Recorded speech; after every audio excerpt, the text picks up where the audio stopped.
Bienvenue au cœur de la Kabylie.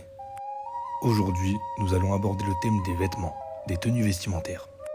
En effet, lorsque l'on parle de la culture kabyle, nous vient très vite à l'esprit la robe kabyle, le foulard de la femme kabyle et autres accessoires féminins comme les bijoux.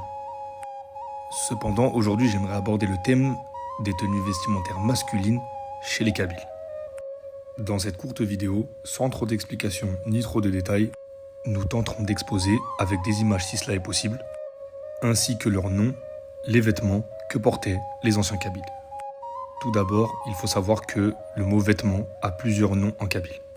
On l'appellera par là ashted, par ici l'qash, et plus rarement, même s'il s'agit du mot d'origine, timlsiouz.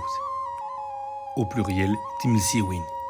Tout d'abord, nous avons le légendaire Burnous, Avarnos, Ividi, selon les régions.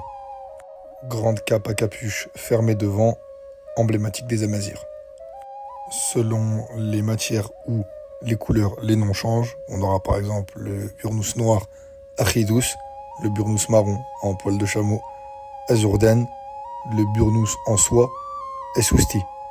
Le vieux Burnous usé s'appelle Eshlouh. Autre vêtement emblématique des Amazirs, Akshavi, vêtement hivernal fermé au devant avec une capuche et des manches. Ensuite, il y a un genre de djellaba que nous appellerons en kabyle Akandor ou Akandrqvayel qui a beaucoup de noms. Tessourit, Arnes, Tikvert ou encore Thalava sont tous des noms de la djellaba traditionnelle kabyle qui est un simple carré de tissu ouvert au niveau de la tête et des manches afin de pouvoir être porté.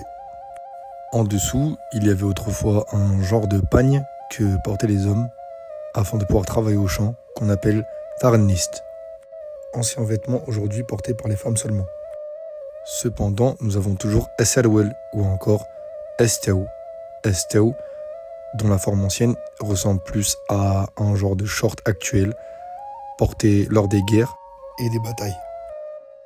Aussi existait-il autrefois chez les hommes kabyles un pantalon long et étroit, descendant jusqu'aux chevilles, que l'on appelle azarvit. Il existait aussi chez les Touaregs et chez la plupart des Berbères de la Libye. Autrefois, les Kabyles étaient souvent pieds nus. Cependant, il y avait el-kassen, genre de sandales en alpha. Il y avait aussi ishifad, genre de mocassin en peau de bœuf tanné. Imdassen, les sabots. Sur la tête, nous avions le fameux turban, Ammem, ou encore Egnur, qu'on appelle à l'origine Ekwarzi, mot toujours utilisé. En dehors du turban, il y avait Tachachit, qu'on appelle aussi Arafouf, qui est pour le coup très ancien et qu'on retrouve même sur des peintures rupestres.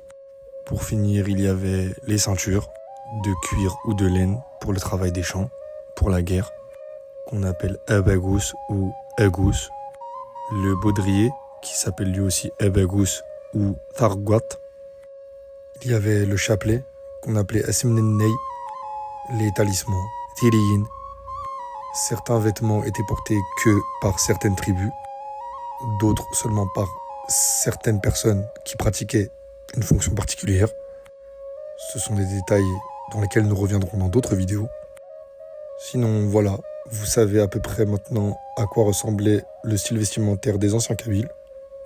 D'ici là, je vous dis Jira Wendy Telwiz, à une prochaine vidéo. À bientôt au cœur de la Kabylie.